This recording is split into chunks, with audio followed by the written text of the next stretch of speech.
Buenas, te aproxega-te. Hoje você vai conhecer tudo sobre o curta-metragem A Última Morada de João Simões Lopes Neto, que foi gravado aqui em Pelotas. E ainda os técnicos da Embrapa Clima Temperado expõem os trabalhos desenvolvidos na empresa em pleno centro do município para aproximar a comunidade. A atividade fez parte da 16ª Semana Nacional de Ciência e Tecnologia. O objetivo foi mostrar a importância e o impacto da pesquisa pública na produção de alimentos. É um evento dentro da Semana de Ciência e Tecnologia que está sendo realizado nacionalmente pela Embrapa, em suas 42 unidades distribuídas pelo país. E aqui o nosso intuito, já que a Embrapa é distante aqui do centro, as pessoas da cidade não conhecem tanto a empresa, né?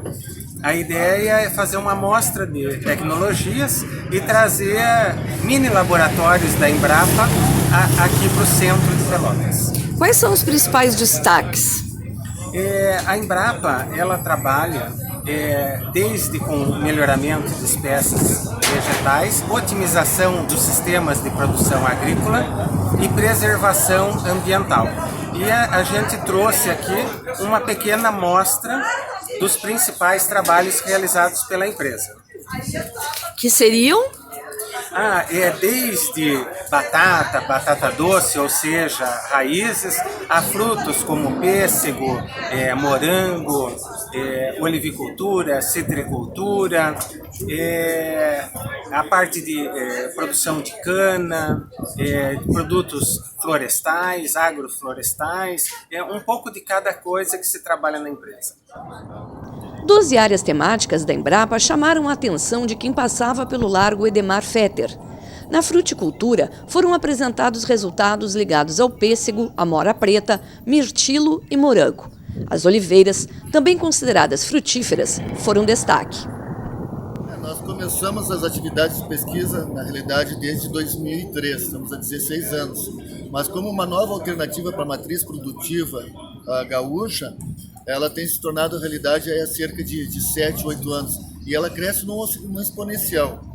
Então, para que se faça uma atividade consistente e estabelecendo-se como uma alternativa econômica, nós inicialmente precisamos fazer uma avaliação da área segundo dois aspectos, a questão do solo e a questão de clima. Então, nós chamamos isso a avaliação edafoclimática da área. Para isso, nós fizemos o primeiro zoneamento edafoclimático para a cultura da oliveira na América Latina.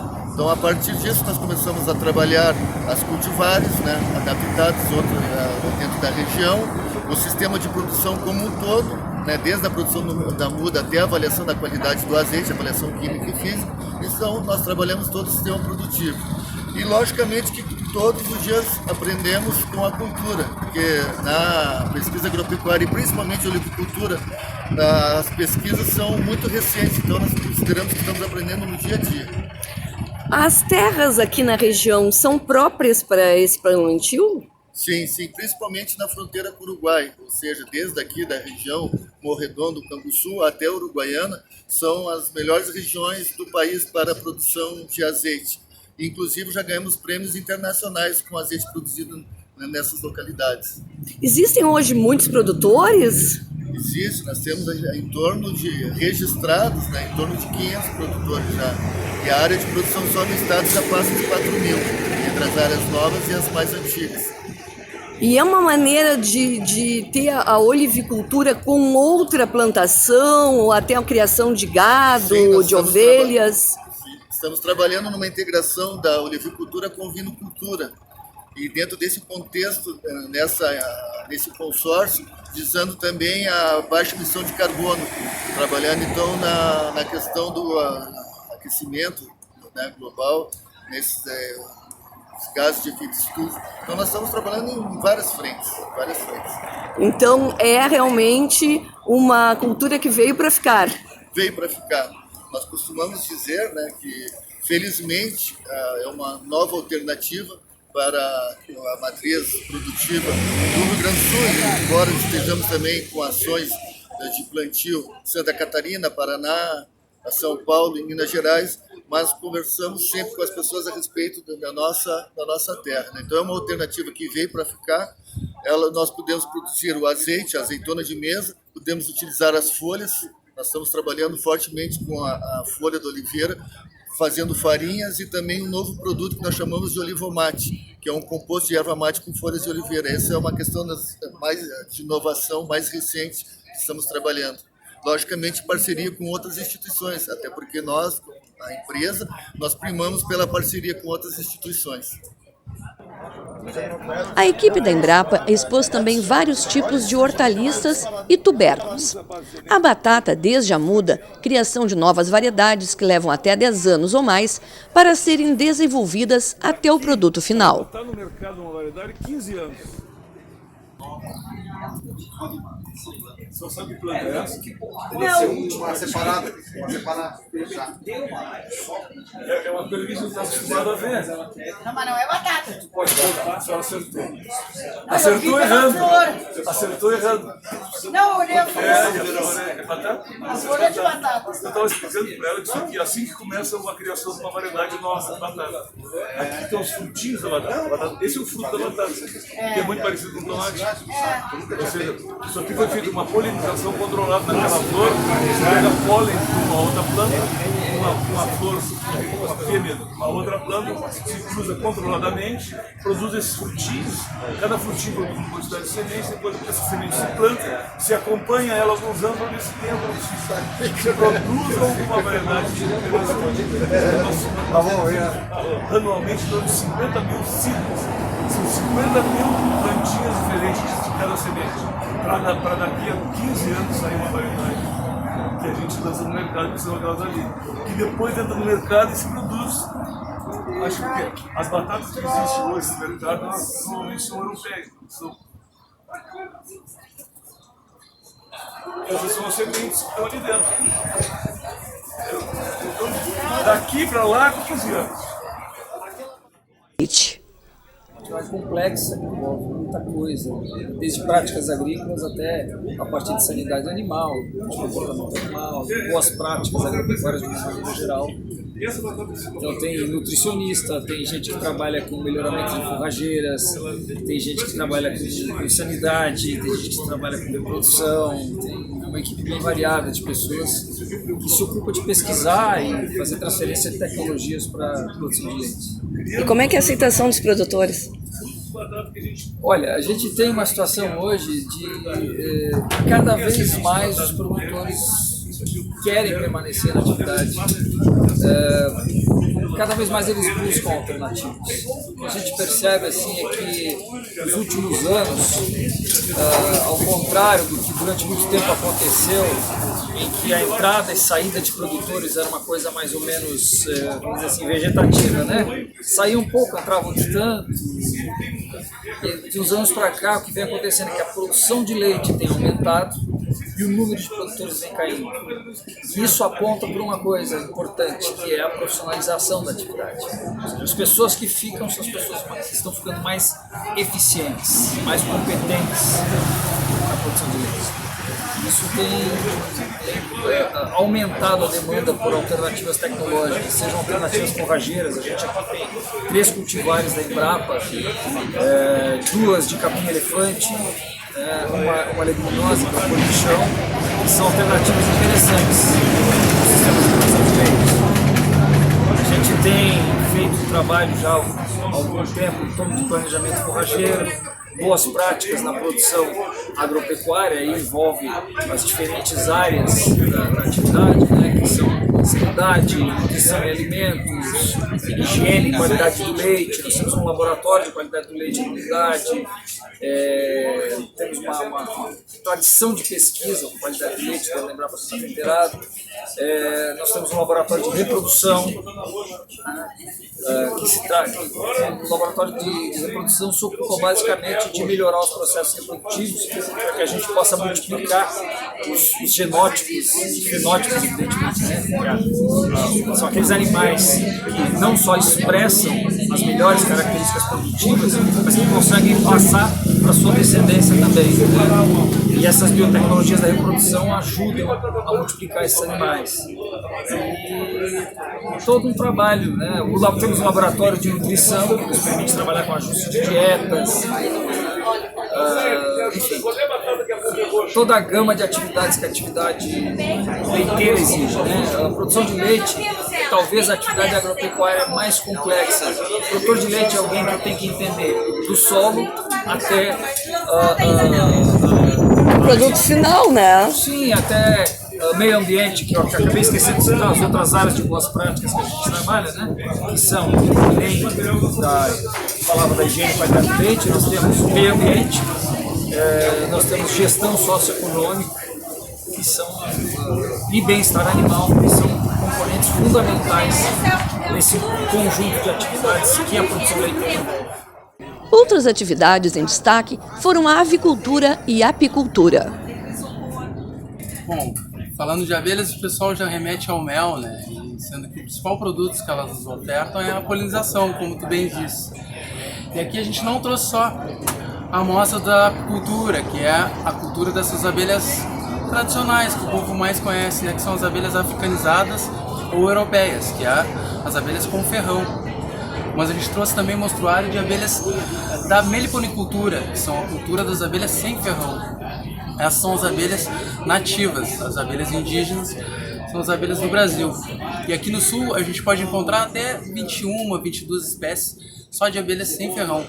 Que pouco o pessoal conhece, né? Porque fala em abelha é sempre sinônimo de perigo, o pessoal atribui o ferrão às abelhas. Então a gente trouxe aqui mostruários das abelhas sem ferrão. Aqui as caixas, você pode ver que é menor que a caixa da cultura, porque elas são umas abelhas menores, porém, como eu bem disse, que elas são nativas. Elas também fazem mel, que nem as outras, né? Porém um mel muito mais primoroso, rico em minerais. Entre elas temos a jataí, a mirim, mandaçaia, tubuna, irapuá, e entre outras, mas também nos ofertam a polinização, né, que é o principal recurso delas. Depois da polinização a gente tem o mel, o própolis, a cera, também o próprio pólen. No caso das abelhas com ferrão temos a apitoxina e também a geleia real, né, que é um excelente produto delas. O mel, assim, em termos de economia, é o que mais vale, né, porque é o que dá retorno, mas nem tanto quanto a cera, por exemplo, que vale 3 vezes mais que o mel. Já no caso dessas abelhas aqui sem ferrão, o mel ele nos dá bastante retorno, né? Porém a produtividade é bem baixa. O preço é altíssimo, mas como eu disse, ele é muito mais medicinal, quer dizer, devido à quantidade de concentração de minerais que tem nesse mel. Porém a produtividade delas é mais baixa. Os meliponicultores, eles procuram bastante a multiplicação dos enxames, onde tu divide um enxame e acaba com 2, né? Com 2 enxames para tu cultivar ou até comercializar, né? Por isso a gente atribui a apicultura e a meliponicultura como culturas sustentáveis, porque ela contempla os 3 pilares da sustentabilidade. É a social, onde desde qualquer pessoa da família pode ter retorno e participar da cultura, né? Desde a criança, a mulher, o idoso, todas as pessoas da família podem ajudar. Então, contempla o social da sustentabilidade.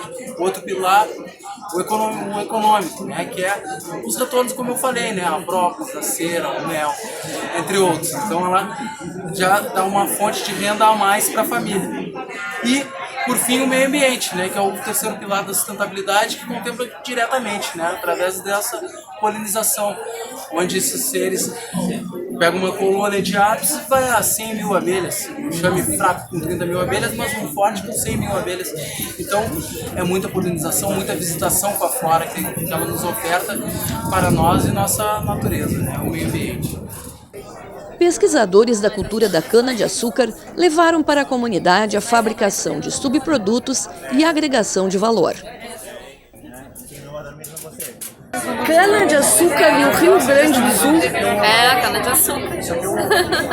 E são essas variedades que são plantadas? Então, as que são recomendadas para o cultivo são essas, as que estão aqui atrás. E aqui na frente eu trouxe 4 delas para demonstração.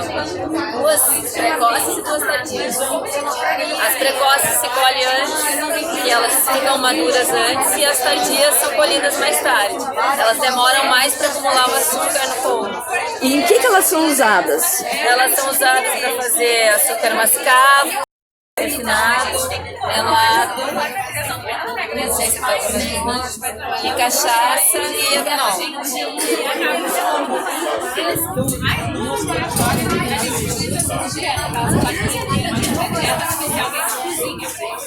E essa marca já existe no mercado? Essa marca, sim. E a de Essa cachaça também? Essa aqui até é premiada. E é daqui? Não, não é daqui. Não daqui, de Pelotas, não. É do Rio Grande do Sul? E como é que é a receptividade dos produtores? Existem muitos produtores de Muitos procuram.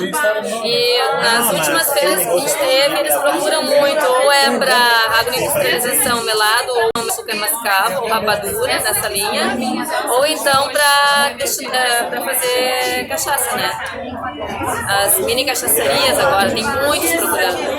E eles vêm até a gente para pegar as mudas, né? Para acessar o material. E para saber também, como orientação plantar, como cuidar. Mas muitos vêm em busca do material mais adaptado, né? E mais produtivo.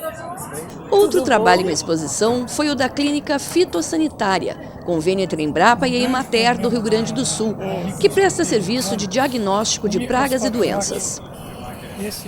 Todas as fotos são de microscopia eletrônica, de transmissão e varredura. Sendo que essa foto aqui e essa de microscopia óptica. E assim, qual que é a função? A função da microscopia eletrônica e da microscopia óptica é observar estruturas que são invisíveis ao organismo. Na microscopia óptica, eu chego a ter ampliações até 1000 vezes de ampliação. E na microscopia eletrônica, eu chego até 300.000 vezes de ampliação. Um exemplo, na microscopia óptica, eu tenho uma estrutura aqui, um conjunto de células, eu tenho aqui. Aqui eu tenho pólen de pessegueiro. E na microscopia eletrônica, eu consigo chegar a nível celular, a nível de organelas. Como, por exemplo, aqui tem uma célula da folha de tomate, onde eu tenho aqui parede celular, mitocôndrias, cloroplastos e provavelmente um núcleo aqui. E aqui eu tenho uma ampliação maior, aqui de 30.000 vezes eu tenho cloroplastos e mitocôndrias. Então eu consigo visualizar no interior da célula se ela tem uma má formação, alguma contaminação, se tiver fungo, vírus, bactérias na célula atacando a nível celular, eu consigo observar. E aí acontece depois uma transformação, tipo, tá com algum problema, se consegue visualizar... Sim, é numa etapa posterior. A nossa função é visualizar o material, visualizar, comparar células com defeito com células normais, observar se tem fungos, vírus ou bactérias, né? E aí, se observou, se faz o laudo do que tem. Aí depois, em etapa posterior ou até para outro pesquisador, é que ele vai, a nível de doença, que ele vai indicar um tratamento, outras medidas que são necessárias. Vamos mostrar o filhinho do papai pra todo o Brasil. Olha a caretinha dele.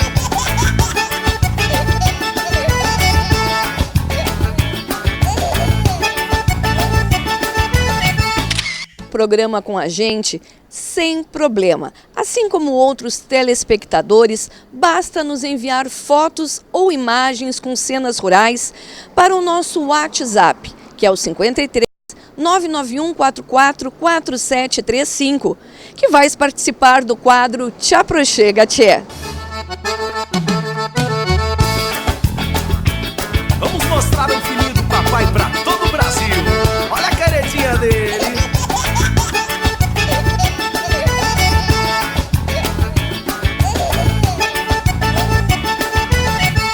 A agricultura de base ecológica foi representada pelo minhocário. Bom, o que significa dizer esse trabalho com agroecologia? É um trabalho voltado para a produção de alimentos mais saudáveis, mais seguros, sem o uso de agrotóxicos. Então, para que a gente possa preparar o solo adequadamente para produzir sem agrotóxicos, nós temos que dar uma condição boa para esse solo. E a minhoca é um ser vivo que ajuda a fazer a melhoria desse solo. Então nós estamos mostrando aqui uma pequena amostra do que é um minhocário, do que a minhoca faz. Então dentro dessa caixa aqui, eu vou levantar essa tampa aqui, tu vai visualizar que tem minhocas ali dentro e assim, ó, dá uma olhada aqui, tu vai conseguir visualizar a minhoca. Então isso aqui nada mais é uma reprodução do minhocário, como que ela trabalha transformando o esterco de vírus no humus que será utilizado depois do cultivo de hortaliças, do cultivo de plantas, de uma horta. Então essa é o trabalho que a minhoca faz, tá? E aqui do lado, então nós vemos o resultado do trabalho da minhoca, que é o humus que a minhoca produz. Se eu movimentar aqui, nós vamos visualizar também a minhoca ainda trabalhando. Ó, essa minhoca aqui é chamada a vermelha da Califórnia, que é uma minhoca pequena, mas bastante trabalhadora. Ela produz esse humus aqui. Ó, aqui está a minhoca trabalhando. Então, utilizando esse humus, não precisamos usar o adubos químico para fazer o cultivo de espécies, principalmente em horta, tá? Bom, esse é um trabalho que nós temos lá na Cascata, na Embrapa. Lá. Tá, aí fica uma pergunta. É uma minhoca normal que a gente pode pegar em qualquer lugar? Não, não é uma minhoca normal. Aqui nós temos um banner aqui que mostra exatamente essa minhoca aqui, vermelha da Califórnia. Então não é, essa minhoca, por exemplo, ela não é aquela minhoca de pescador, que é utilizado para pesca. E essa aqui não se presta para produzir para lá, porque ela é uma minhoca que ela, como é que pode dizer assim? Ela cheira mal e o peixe não é atrativo para ela também. Então ela não se adequa para isso. Ela se presta para fazer esse trabalho aqui. E aonde se consegue essa minhoca? Então, existem empresas que comercializam essa minhoca, não aqui em Pelotas, mas em São Paulo, alguns locais existem empresas. Nós da Embrapa, se alguém precisar de uma pequena amostra para iniciar o minhocário, nós temos as condições de disponibilizar um pouco dessa minhoca aqui. E o cuidado com a minhoca? Que tipo de cuidado? Cuidado com a minhoca. É importante alimentar o minhocário. O que tu pode alimentar com o minhocário? Um dos melhores alimentos para ela é o esterco bovino, mas nem todo mundo tem esterco bovino. A dona de casa, por exemplo, pode pegar o resíduo orgânico de uma cozinha doméstica, deixar ele separado e alimentar a minhoca com esse resíduo. Isso ela aproveita e ela transforma. Só que a dona de casa não pode dar esse resíduo diretamente para a minhoca, tem que deixar esse resíduo entrar num processo de decomposição. Quando ele já está no processo de decomposição, a minhoca começa a se alimentar. Então a Embrapa tem um trabalho de restauração ecológica, fazer cortinamento vegetal, que hoje nas propriedades são muito importantes. E aí a aroeira, por exemplo, chamada pimenta rosa, ela se presta muito para essa finalidade. Da mesma forma, a erva mate, além de fazer essa proteção, ela também dá o produto que hoje é utilizado no chimarrão. E o pinhão da mesma forma, a araucária, então para isso ela se presta muito bem.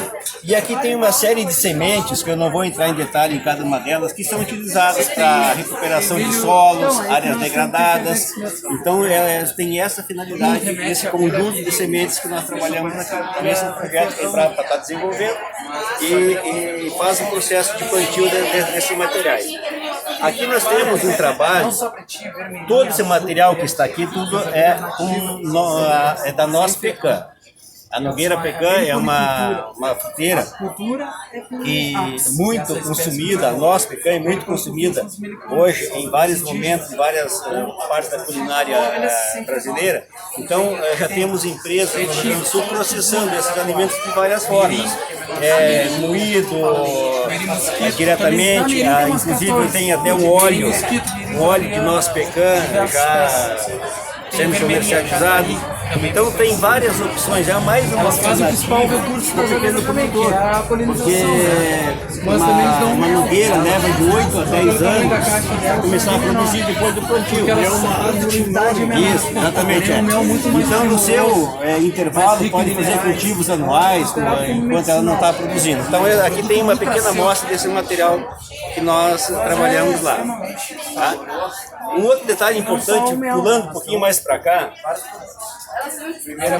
ali ao fundo tu consegue visualizar o banner da avicultura colonial, que é um trabalho hoje apoiado também pela Embrapa, porque a avicultura colonial ela tem uma forma diferente de produzir o frango, a galinha, o ovo, diferente do industrial.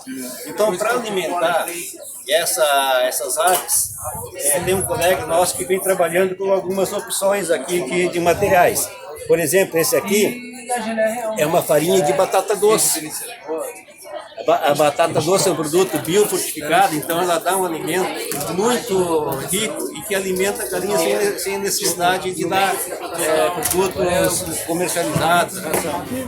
3 mudas de cada espécie, são 20 espécies. Bem, o projeto Quintais Orgânicos de Fruta nasceu em 2003-2004 para atender o programa Fome Zero, buscando contribuir para a segurança alimentar dos públicos em situação de vulnerabilidade social, principalmente agricultores familiares, agricultores assentados, comunidades quilombolas, comunidades indígenas, escolas e instituições assistencialistas. Aí entra hospitais, presídios, centros de recuperação de dependentes químicos, etc. Começou lá em 2003 com 12 espécies de frutas, que produziriam fruta 12 meses do ano. Então era uma contribuição modesta com a segurança alimentar, porque era só fruta. Então já em seguida, ano seguinte, incluímos no interior do quintal o cultivo de feijão, batata doce, hortaliças e recentemente, com novos patrocínios que nós temos que é da Frutimosa Brasil e Banrisul, introduzimos plantas medicinais. Então são 12 espécies medicinais. Hoje o quintal orgânico é composto, ele evoluiu, inovou, de 20 espécies de frutas, 10 dessas espécies são espécies nativas, algumas em via de extinção, como a cerejeira do Rio Grande, a uvaia, o araticum, a pitanga, o guabiju, a goriroba, enfim, são 20 espécies, 10 nativas. Nesses 16 anos de projeto, nós trabalhamos no Paraná, Santa Catarina, Rio Grande do Sul e Uruguai. Já implantamos 2.274 quintais, 212 municípios da região sul do Brasil e 2 no Uruguai, atingindo mais de 70 mil pessoas diretamente. O nosso projeto ele leva a semente, as mudas, os insumos. Antes de implantar o quintal, nós já fizemos a correção da acidez, fertilidade do solo. É uma transferência de tecnologia. O projeto Quintais Orgânicos de Fruta nada mais é do que transferência de tecnologia das tecnologias que a Embrapa pesquisa, valida, gera, e nós temos aquele contato direto com a sociedade. Por isso que eu me sinto muito bem aqui hoje, porque assim como nós estamos com a sociedade lá no campo, nós estamos aqui hoje fazendo uma amostra dessas 38 tecnologias que o quintal emprega. Se ainda não preparaste o mate, vai lá que dá tempo. Depois do intervalo, tudo sobre o filme A Última Morada de João Simões Lopes Neto. Ser prenda vai muito além de colocar um vestido bonito, fazer um penteado elegante e frequentar o CTG. Ser prenda é honrar toda a história e tradição de um povo. É deixar um legado para a juventude tradicionalista do Brasil. Ser prenda é dançar um chamamé no galpão sem nunca deixar de lado a delicadeza, a beleza e o encanto. Para isso tudo, procuro conforto, segurança e inovação. E encontrei na sapatilha de dança Guria Campeira.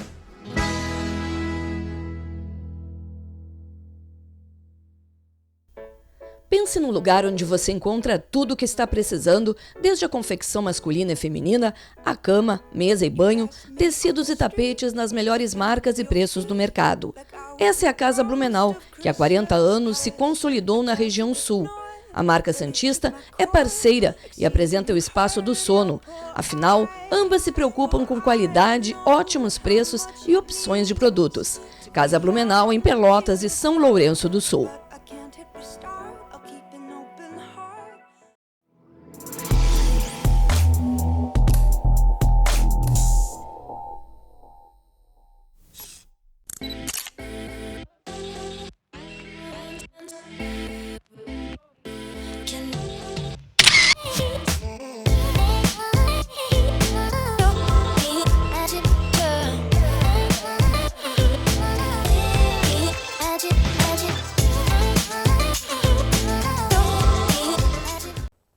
Alô, pessoal, aqui é a cantora Deise Veiga e faço um convite para vocês para assistir o programa Entre Paisanos na Top TV todos os domingos às 11 horas da manhã.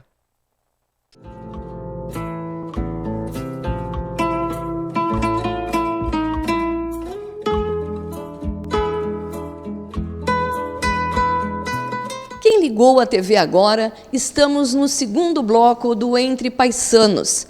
E vamos mostrar tudo sobre o curta-metragem A Última Morada, de João Simões Lopes Neto.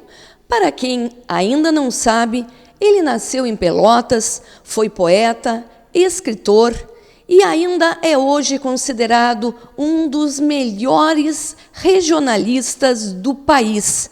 Escreveu inúmeras obras, entre elas Contos Gauchescos e Lendas do Sul.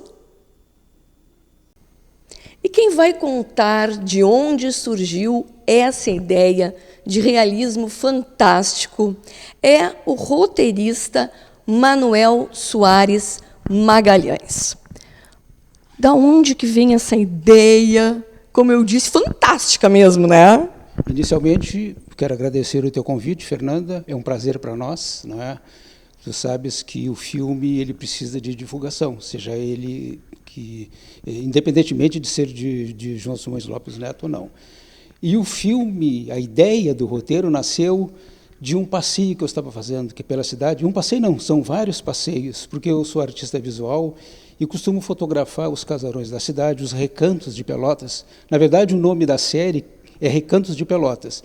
Então eu fotografo e depois transformo esse material em imagem, né, em telas, vamos dizer assim, na técnica acrílica sob tela. E estava chovendo, era final de inverno, e eu parei na frente da estátua do João e fotografei o João. Fiquei olhando a estátua, sabe? Ela estava molhada, respingando assim, sabe? A impressão que eu tive até que ele estava chorando. Aí a criação já começou. Aí eu olhei para a estátua e pensei assim, e se por uma mágica qualquer de repente, João resolvesse se levantar do banco e passear pela praça, redivivo, falando de suas mágoas, de sua relação com a cidade, da relação com seus personagens, e saí dali já, aquela ideia já fervilhando na cabeça. Cheguei em casa, a primeira coisa que eu fiz foi sentar no computador, na frente do computador, e começar a transformar aquela ideia num conto. Inicialmente foi um conto, que deve ter o quê? Umas 2 ou 3 páginas. E pensei, inclusive, no cabo que é da escrita do conto, que é propriamente dita, eu pensei com meus botões, mas isso aqui dá um filme. Porque a técnica que eu utilizo, que é para escrever os meus contos, as coisas que eu escrevo, sempre tem essa perspectiva imagética, assim, sabe, de transformar aquilo em imagens. E imediatamente comecei a elaborar, sabe, o roteiro. Saí de uma coisa e entrei em outra, sabe. E aí nasceu A Última Morada de João Simões Lopes Neto, que é, na verdade, o passeio do escritor, que é pela praça. E o mais curioso dessa história toda é que ele encontra o coronel Pedro Osório, que também, nessa fábula, vamos dizer assim, fantástica, também tem vida própria. E tem um diálogo que eu considero marcante com o João, porque é um diálogo que pode-se dizer assim, que é uma crítica à cidade, é uma crítica aos próprios aos costumes da cidade, sabe? Tem uma cena que eu acho fantástica no filme, é que a referência que se faz de onde está hoje a Fonte das Nereidas, que era, na verdade, um pelourinho, né? Ali os negros eram massacrados, os negros eram chibatados, vamos dizer assim, e hoje as pessoas passam ali e não se dão conta de que estão diante... Não sabem disso. Não sabem, a maioria das pessoas não sabe, que estão diante de uma situação, assim, se nós formos considerar o tempo como algo que não existe, não é? Estamos ainda ouvindo o som das chibatadas e o grito dos negros, e se apurarmos mais o ouvido, provavelmente ouviremos até o sangue correr nas tijoletas que haviam no local, sem querer dramatizar, mas a realidade é essa. E aí, como é que surge, então, tá, agora eu vou gravar e transformar num curta-metragem? Olha, aí tu sabes que cinema é algo que demanda muito esforço. Inicialmente é o esforço do roteirista, no seu ato solitário de escrever. Depois, quando ele vai tentar colocar de pé essa ideia, ele precisa ter recursos, sabe? E aonde entram os recursos? Os recursos entram no contato com alguém que quer produzir isso. E aqui em Pelotas nós temos o Sérgio, o Sérgio Bizarro, que é uma figura extraordinária nesse sentido, de viabilizar situações, sabe? Junto com o Márcio, que é o diretor do filme, o Márcio Kinzeski, que hoje está fora da cidade. Então, esses dois, junto com o pessoal que é da equipe, colocaram de pé essa ideia maluca. Por exemplo, o Sérgio, inclusive, fez, sabe, uma corrente que é presa ao tornozelo de um escravo que também circula pela praça. Eu diria que eu vi numa foto. Eu diria que esse escravo simboliza, sabe, aqueles escravos que são aviltados, sabe, no Pelourinho Central. Então, no tornozelo desse escravo tem uma corrente que o Sérgio fez de uma forma, sabe? A impressão que eu tenho que olhando a corrente, quando ele me mostrou, que realmente era uma corrente da época. Tão bem elaborada que ela foi envelhecida. Não sei qual foi a técnica que ele usou. Depois ele vai nos dar entrevista e vai contar os segredos. Provavelmente com certeza ele vai falar a respeito.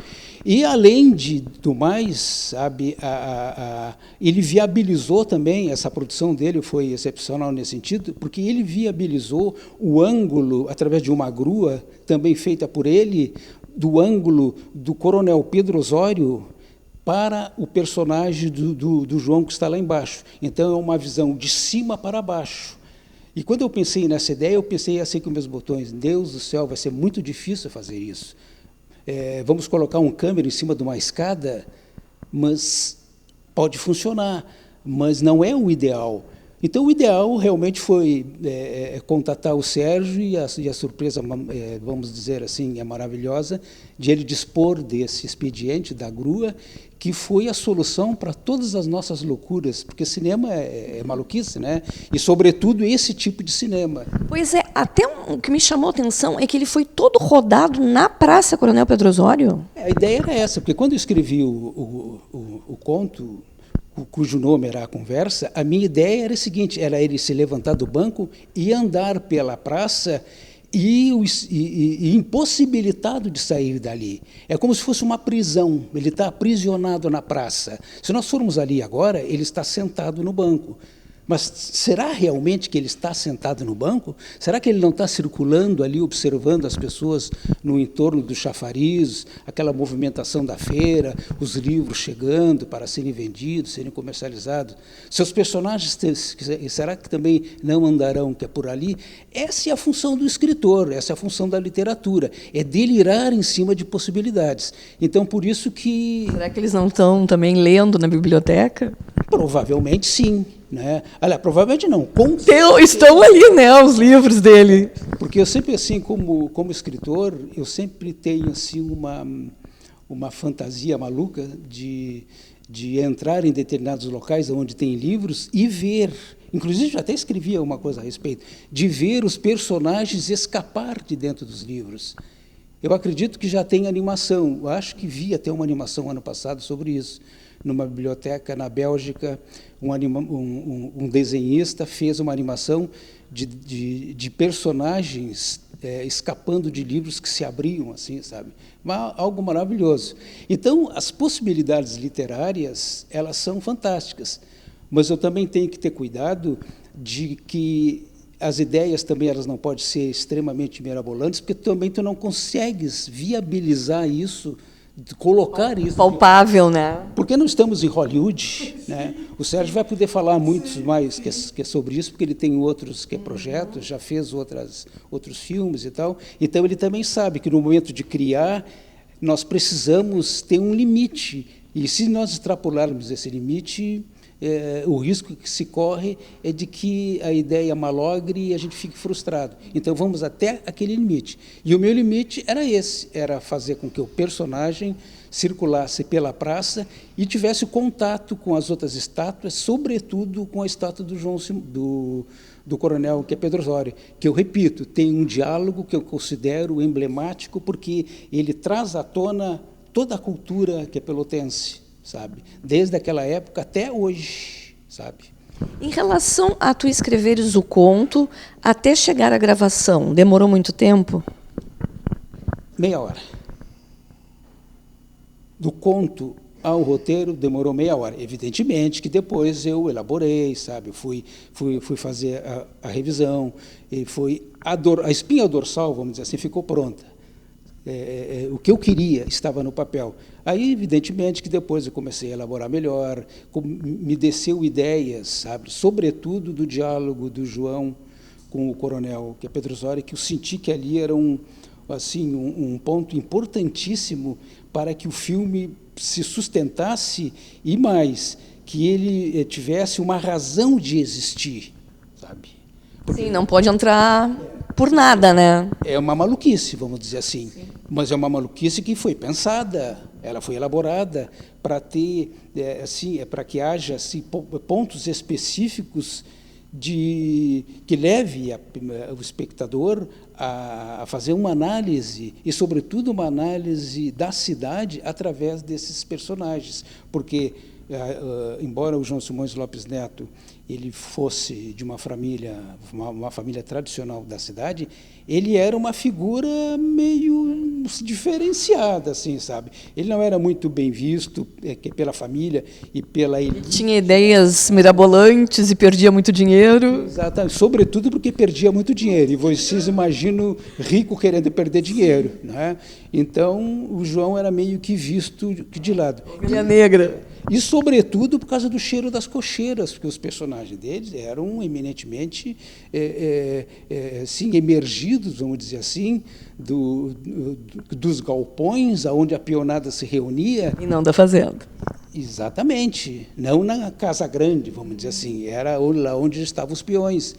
E a ideia genial é justamente isso, dar voz, sabe, dar personalidade, dar visibilidade aos marginais. E, em função disso, ele acabou meio que marginalizado também.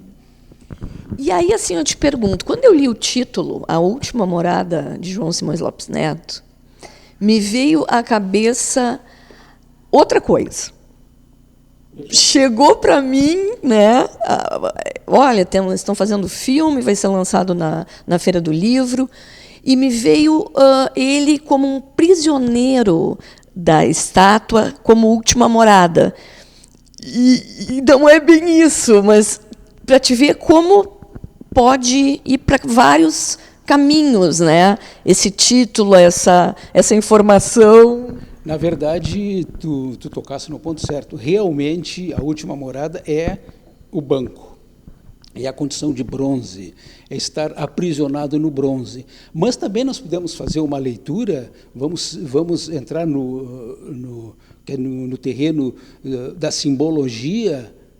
Muitas pessoas na cidade, independentemente, não são de bronze, vamos dizer assim, mas são prisioneiras de uma história, prisioneiras de uma tradição, sabe, imobilizadas, sabe, por costumes, e não querem abrir mão desses costumes, porque o costume é a segurança delas. Eu vejo isso nas cidades que têm, sabe, um alcance, vamos dizer assim, cultural, como tem Pelotas, sabe? Sabe, quando se fala em Pelotas, tu viaja, eu viajo... Sobrenomes, né? Antigos, que se mantêm. Então, isso tem um peso, essa cultura tem um peso. E, ao mesmo tempo que ela é uma cultura que consegue ir além das nossas fronteiras, levando essa cultura, ela também, por outro lado, ela é aprisionadora, sabe?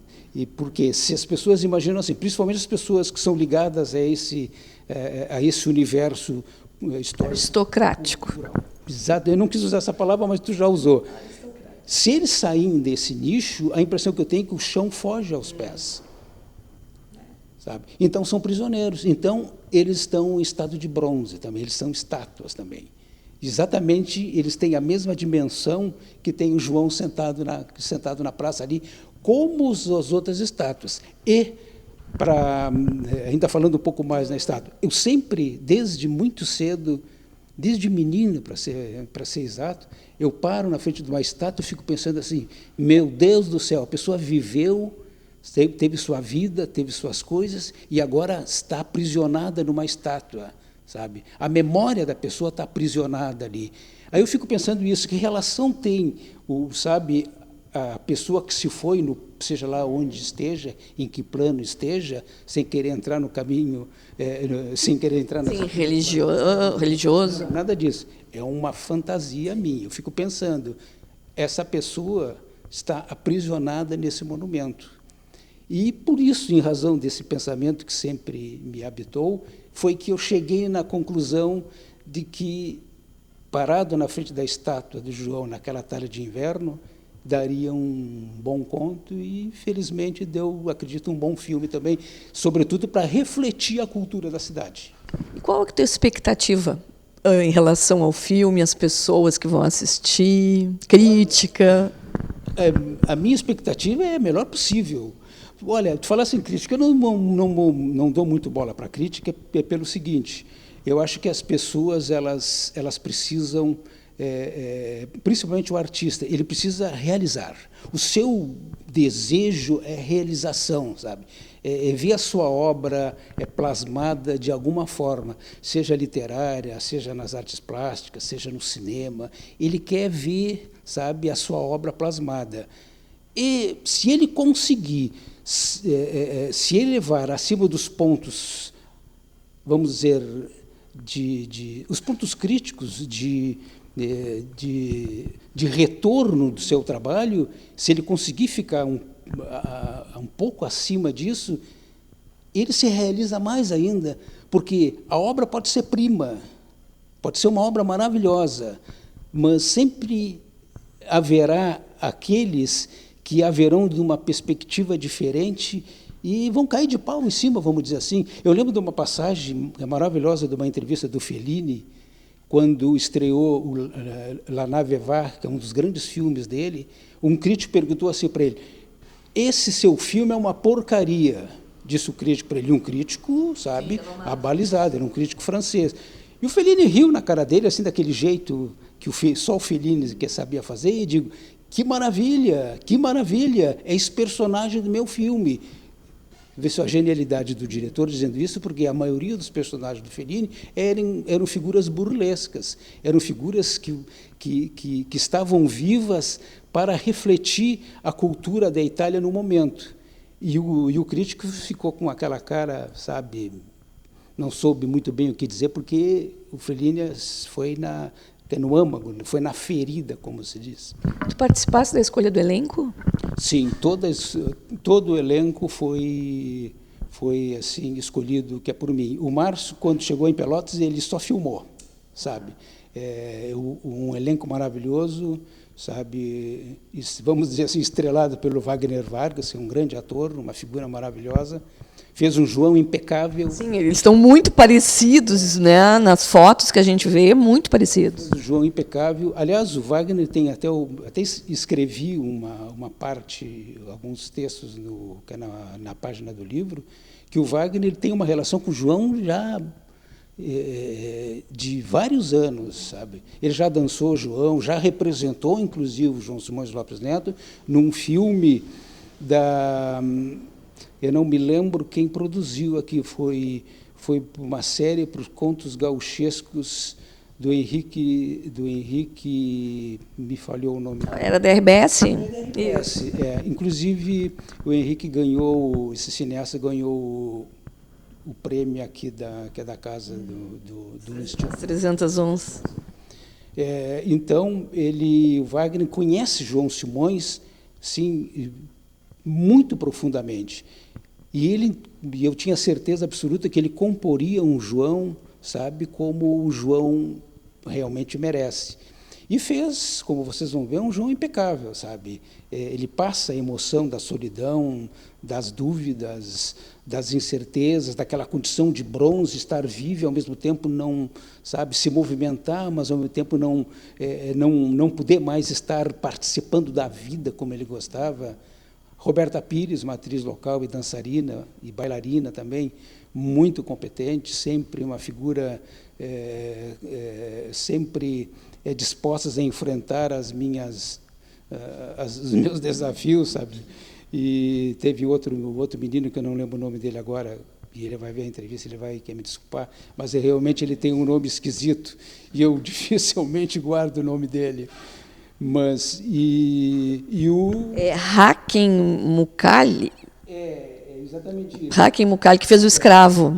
Isso, como o telespectador já deve estar percebendo, realmente é um nome bonito. Nem sei se eu estou pronunciando corretamente. Mas ele vai depois, Mas foi dito, ó. Certamente ele vai brigar conosco. Depois. Não, mas foi dito. E um presente para nós, que é do elenco e da produção e da direção, o Clemente Viscaino, que é um ator, sabe, que trabalhou em várias novelas da Globo, sabe, agora ele está residindo aqui no Rio Grande do Sul, fazendo várias produções locais, fez de uma forma espetacular a voz do Coronel Pedro Osório, o que enriqueceu o diálogo dos dois, sabe, é emblemático. Quem for ver vai se dar conta realmente desse detalhe. E o Clemente, muito meu amigo, ele quando eu mostrei o projeto para ele se apaixonou na hora, sabe? E agora ele está lutando também para pôr um outro, que é projeto meu, já está tentando captar recursos com produtoras em Porto Alegre para um outro filme, mas isso é longa-metragem também, com roteiro meu, então a gente está tentando viabilizar esses projetos. Não é nada fácil, né? Não é nada fácil, principalmente no Brasil que nós estamos vivendo hoje. E a gravação do curta, do filme, ela levou quanto tempo? Olha, se não me falha a memória, acho que foram uns 3 dias, eu acho, mas depois o Sérgio vai poder, com mais detalhes, mas eu acho que foram 3 dias. Porque quando a gente está mergulhado, sabe, no projeto, assim, a impressão que se tem é que tu passa tudo muito rápido e, ao mesmo tempo, por outro lado, por paradoxal que pareça, parece que está durando uma eternidade. Então, meio que tu perdes assim a noção de tempo, sabe? Aí tu vai acordando aos poucos e aí tu percebe que a magia durou o tempo que tinha que durar, mas eu acho que foram 3 dias, eu acho. Agora vamos conversar um pouco com o produtor do curta-metragem, Sérgio Bizarro. Como é que foi trazer para a realidade essa fantasia criada pelo Mauro? Bom, primeiro foi um desafio, porque eu venho do universo de humor, né? E aí o Manuel me convida, né? E o Márcio Kinzeski para participar do curta. E eu achei um desafio muito bacana, digo, não, estou dentro, vou topar, vamos fazer. E aí a gente entra nessa parceria, e com o decorrer, com o desenvolver das gravações, vão surgindo desafios, né? E aí o tipo de coisa que eu gosto, que é criar, inventar alguma coisa que vai somar. Então a gente vai criando, vai fazendo o que tem que acontecer. Uma cena que tem uma dificuldade X. Não, vamos fazer tal coisa, assim a gente consegue fazer isso. Porque eu começo no cinema aí até com o Zé. O Zé, né? Eu sou iniciado pelo nosso cinegrafista, José Matos. Os primeiros filmes que eu fiz foi com o Zé, né? Que foi o Alta Ansiedade, Golpe do Destino, né? Que vem do Zé. Depois, a gente começa a caminhar sozinho e eu me desperta por fazer mais coisas, porque eu digo, eu tenho que mobilizar muita gente, e eu sou daqueles que... Eu digo, eu não... De que queria ter vários clones. Se desse, eu teria mesmo.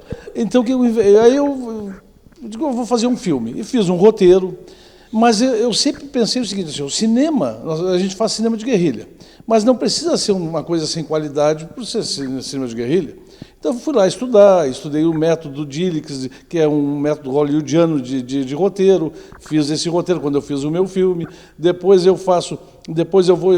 fiz uma grua, era caríssima uma grua, eu digo, não, mas grana não tem para comprar, mas vou fazer uma. Fiz igual a grua, não perde nada para uma grua chamada agagiante, eu fiz uma agagiante perfeita, igual.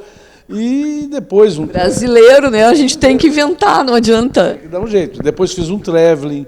Depois do traveling eu fiz um slider. Eu fiz uma Steadicam. Né? Eu tenho um drone. Então as coisas foram somando. E aí eu tenho o equipamento todo para cinema e comecei a usar ele e aprender a usar ele. Tinha que ser necessário. No filme do Manuel, a gente usou a grua e o traveling. Né? Então a grua a gente usou em cenas que precisavam uma certa dificuldade, né? Da altura. A grua tem 6 metros, então a gente usou ela ali. E toda a produção. O Manuel, precisa de tal coisa. Não, só um pouquinho, vamos dar um jeito. A corrente, a famosa corrente. Ele comentou. Eu saí na hora, fui no ferro velho, achei uma corrente, achei alguma coisa que se parecia com uma tornozeleira, já agarramos na hora, já peguei um alicate, torcemos daqui, já virou uma corrente. E outras coisas que se precisava, a gente corria sempre.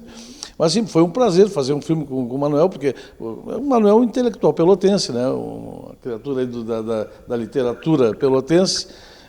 O cara que já tem um trabalho bacana, aí, tem a obra dele, inclusive como pintor também já está se destacando, né? Há muito tempo já vem se destacando, e eu gosto muito de pintura, e eu conheço a obra dele, acho muito bacana, ele tem uma identidade visual na obra dele. Qualquer canto do país que eu passar e ver uma obra dele, eu vou dizer, isso aqui é Manuel Magalhães. Sabe? A gente consegue decifrar um Tarsila do Amaral, um Volpe, Tem a marca. Ele tem a marca dele, é do Manuel. Eu sei que ele é do Manuel. Então ele, para mim, já se consolidou como pintor, né? Ele acha que não, mas já se consolidou como pintor, sim. Tanto que ele sai viajar e vende as obras dele Brasil afora. Mas voltando ao filme, então aí a gente vamos fazer. Eu digo, não, estou dentro desse desafio. Vem o Márcio Quinzesco como diretor. E o Márcio também é primoroso no detalhe, né? E essas coisas tudo se somam, né? E hoje está aí a obra aí, que a gente espera que o pessoal vá prestigiar na Feira do Livro, né? Foi muito bacana, ficou um troço... Quanto tempo tem? Mano, eu não sei, eu acho que 20 minutos. 20 minutos. É um curta, né? Que tem essa regra dos curtas, né? Curta, longa, médio e curta. Esse é um curta. Mas aí que está do curto o desafio, que eu gosto... De contar tudo em pouco tempo. Tem que ter poder de síntese, tu tem que contar uma história num curto período de tempo, tem que ser sucinto, e conseguir uma história com início, meio e fim. Esse que é o grande desafio, que é muito maior que um longa. Porque o longa o cara tem tempo de fazer ali todo o passo a passo e botar na telinha o que se quer, o que a mente pensou. Agora o curto é esse desafio, né, de conseguir fazer isso e estourar ele. Inclusive agora já puxei agora a sardinha para minha brasa, Novembro Azul vem aí, né? Sim. E o filme esse que eu fiz, que chamou Na Ponta do Dedo, que agora em novembro ele fala sobre um cara chegando perto dos 50 anos, vai a primeira vez ao urologista. Então tem todo aquele universo do medo, da brincadeira, do preconceito, do cara sacaneando ele e tal. E agora Novembro Azul está aí, né? Então a gente sempre lembra que é bem legal ver também o Na Ponta do Dedo. É claro que a obra do Magalhães está em evidência. Eu fiz o meu em 2014. E aí, assim, em relação à montagem, à produção do curta, né? Quanto tempo foi de gravação? Como é que vocês fizeram? O Manuel pecou quando disse 3 dias. Na verdade, foram 6 dias. A gente começou numa segunda, cedo, 5 horas da manhã. Geralmente a gente já estava no set, né, porque eu tinha que pegar luzes e tal, matinais. Depois a gente foi segunda, terça, terminamos no sábado de manhã. Foi a última gravação. Então foi 6 dias de gravação. Né, e nós batendo ali certinho e tal. De manhã à noite ou de manhã de tarde? Não, tinha horas do dia. A gente precisou, algumas horas a gente cedo, lá tipo 5 horas da manhã, como a gente precisou também finalzinho da tarde, beirando 7, 8 horas, para pegar também o... E tiveram sorte de pegar um tempo bom? Isso que foi o mais legal. Pegamos todo o tempo bom, tudo que se quis se conseguiu da natureza ali. A praça, nossa praça é linda, é linda. E ela ela serve como set de filmagem primorosamente. Né? Ela fez um pano de fundo maravilhoso ali para os personagens que vieram, os atores que representaram, né? E aí também vai o meu abraço e os parabéns a todos. Profissionais. Teve muita gente envolvida? Foram alguns, foram os atores, 3 atores, nós na direção, produção e roteiro, depois maquiadores mais 2, maquiadores e figurino. Mas o Rogério Farias como fotógrafo, faz a fotografia, o Rogério Farias na fotografia também, então acho 6, 7, 8, 9 pessoas por aí. E a expectativa tua? A gente já ouviu a do Manuel, a tua para as pessoas, olha, vamos sentar agora e nós vamos olhar, né? Qual que é?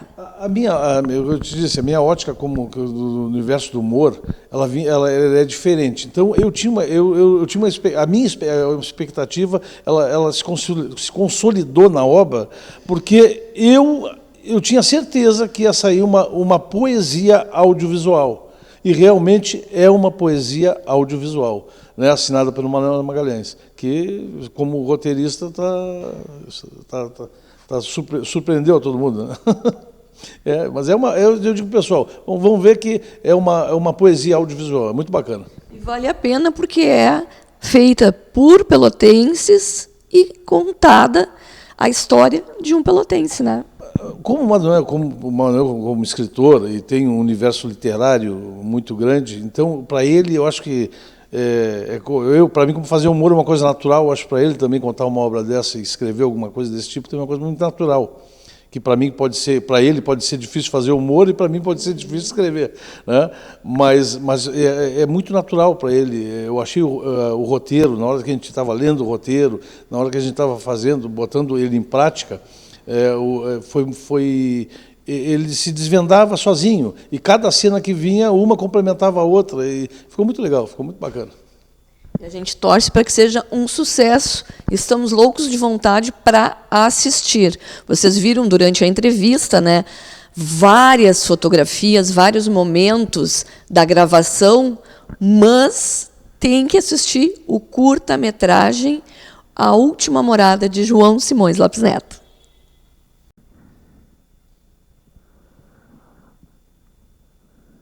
A gente aproveitou que gravou a entrevista na casa onde morou João Simões Lopes Neto e demos uma olhada nas maravilhas das obras deste escritor.